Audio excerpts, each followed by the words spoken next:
让自己尽量就是多吃一点，这样会感觉就是哎呀很好欺负啊，这个小胖子，然后赶紧的把绊脚石给弄掉，把消毒给。步音楼是一个我活着的动力，消毒是一个我活着的一个方法。就是后面我身体受了一个非常重的伤，然后他跟步音楼原来一直都是在谈恋爱，完全崩塌了，完全崩塌了，鼓掌，活该。赵文卓是还很能打，再等我个20年或15年，我就去演雄霸好了。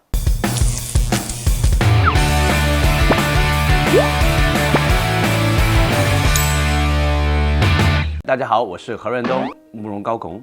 这次在《浮屠缘》中扮演的慕容高拱是个怎样的人呀？里面呢，我是一个很孬的人，很自闭，没信心，全天下都可以欺负我的一个人，我完全没有一个反击能力的。所以就是因为这样子，我内心累积了一股怨气。所以呢，等我得到很多权力的时候，我就瞬间整个就爆发，就大反弹了。那塑造慕容高拱的时候，有加一些自己的小设计吗？因为大家都太习惯我看我可能演一些比较有武功的人物，所以呢，这一次呢，我想把那个给消掉。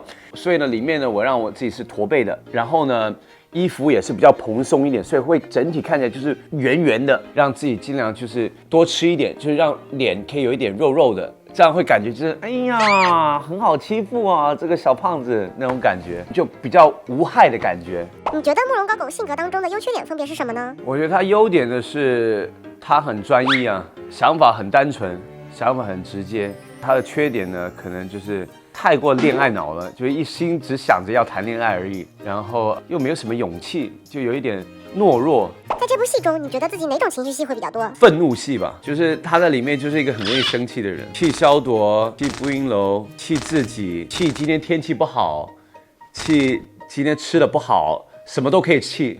那如果让你穿到剧中对慕容高拱说一句话的话，你会说什么呢？就跟他讲说，不要一天到晚只想着谈恋爱，赶紧啊搞事业，然后赶紧的把绊脚石给弄掉，把萧铎给。对于慕容高拱来说，萧铎和步音楼分别是个怎样的存在呀？在前期呢，会觉得萧铎是一个救生圈，就是我觉得我要溺水了，然后呢，觉得有什么找他都可以。我觉得他是一个太强大的存在，我只要扒着他，我至少还能够活着。然后呢，步音楼呢，就是我人生中的唯一那道光啊。步音楼是一个我活着的动力，萧铎是一个我活着的一个方法。你觉得他们眼里的慕容高拱是怎样的呢？就是傻，对，没用，很好骗，各种的觉得，哎呀，我是完全是没有被他们放在眼里，很可怜啊。那你觉得剧中哪场戏最符合这张表情包呀？我觉得太多场了，太多场戏都有看到他们两个很甜蜜，而且尤其是有一场，就是后面我身体受了一个非常重的伤，我发现原来萧铎从一开始都在欺骗我，然后他跟步音楼原来一直都是在谈恋爱，然后我就觉得我是一个白痴，我真的太傻了。从一开始我还以为步音楼对我是有某方面的情感，原来都没有，所以我完全崩塌了，完全崩塌了。对，而且我身上又受了一个非常无可治愈的一个伤，所以呢，从生理上、从心理上，所有我都崩塌了。那剧播出期间，你本人会跟着剧情磕步音楼和萧铎的 CP 吗？我本人吗？是可以的，因为我得不到，那我就只好祝福吧。下面预测下观众会在剧的开头、中间以及结局会发的弹幕吧。前面我觉得应该会说何润东怎么那么孬，怎么那么逊。到中间呢，应该会觉得哇，这个人好惨啊，怎么可以有人这么惨？然后到最后呢，应该会说太狠了，这个人根本就没有心，他的心是黑的。你觉得观众看到慕容高拱的大结局会有什么反应呢？鼓掌，活该啊，应该就是这个表情了。当初你接到剧本的时候，是知道和弟弟何玉琪合作吗？那个时候不知道，因为那个时候呢，其实跟我们这个戏的制片人，因为跟他认识了10几年了，然后我们就是一起吃饭，他就跟我分享他即将要拍这个《浮屠缘》啊，这样，然后他说他很喜欢里面的福王那个角色，很大的发挥，然后他就分享给我听而已。然后我就说，那好啊，那找我来演呢？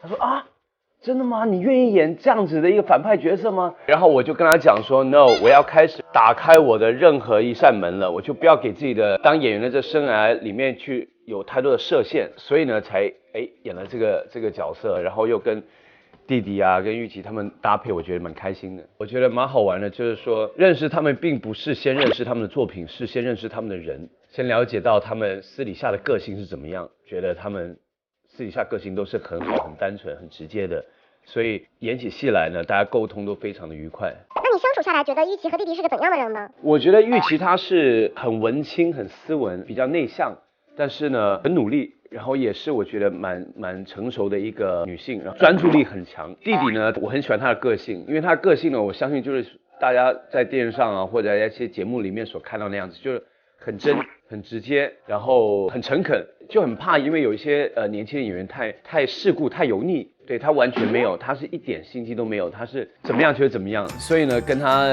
演戏也好，私底下相处也好，打篮球也好，都是非常的舒服跟自在的。你和弟弟还在组里打过球是吧？对，有打过，打了一次我就不再跟他打了，就跟他打完我更没自信了，所以还是算了，下次他打我就当他的小粉丝在旁边加油就好了。那作为演艺圈的过来人，你觉得现在拍电视剧的环境和你20岁左右拍电视剧的环境有什么不一样吗？现在整体的一个硬件的设备都比以前好很多。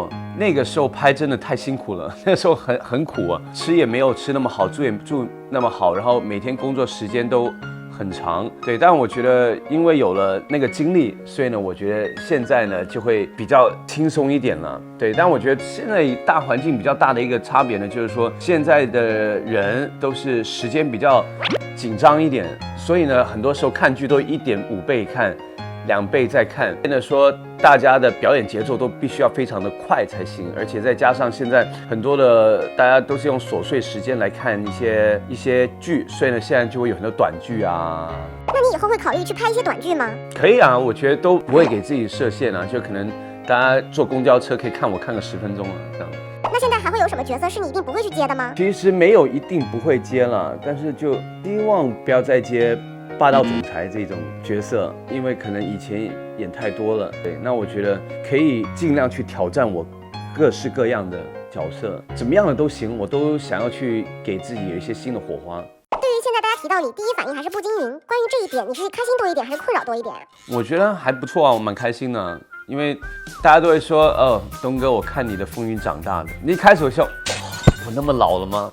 对，然后后来我觉得还蛮开心的，等于说有陪伴大家的童年啊。然后我觉得至少在大家的心中，我还是有过那么一点的存在，我就觉得还蛮荣幸的。当你看到网友发你古早的表情包的时候，你的内心 OS 是？我觉得还 OK， 还蛮好玩的。他发那表情包，我自己都留起来，我还会自己有时候发给我朋友的时候，还会用那些表情包，就那个几个经典的嘛，就是蓝色泡面头，对吧？就是你不要过来。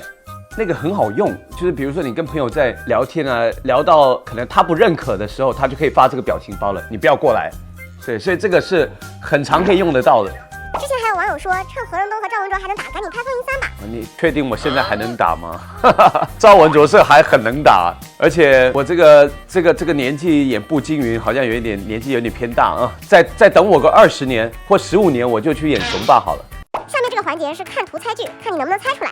这个是苍狼诀。对的，下一个超越时空什么？对吗？我大概知道，但我不知道整个名字。你想说超时空罗曼史吗？啊，超时空罗曼史，哎，至少我对了2个字。但是这个其实是锦绣未央啊，这叫锦绣未央啊。哦。对，这是个古装剧。那我们看下一个。月薪的，是不是有我们什么？最好的我们。哦，对吧？是吗 ？OK， 对了2个字 ，OK。最后一个，这个你肯定知道。但这个男演员我不太喜欢，我不太看他的戏。这个台词你能再重现一下吗？我是你的，而你是自由的。如何每周3准时 get 神剧亮了最新节目呢？打开爱奇艺 APP 搜索神剧亮了官方，一键订阅，或扫描2维码关注爱奇艺电视剧微博、微信公众号，掌握最新剧透，追剧不再 lay back。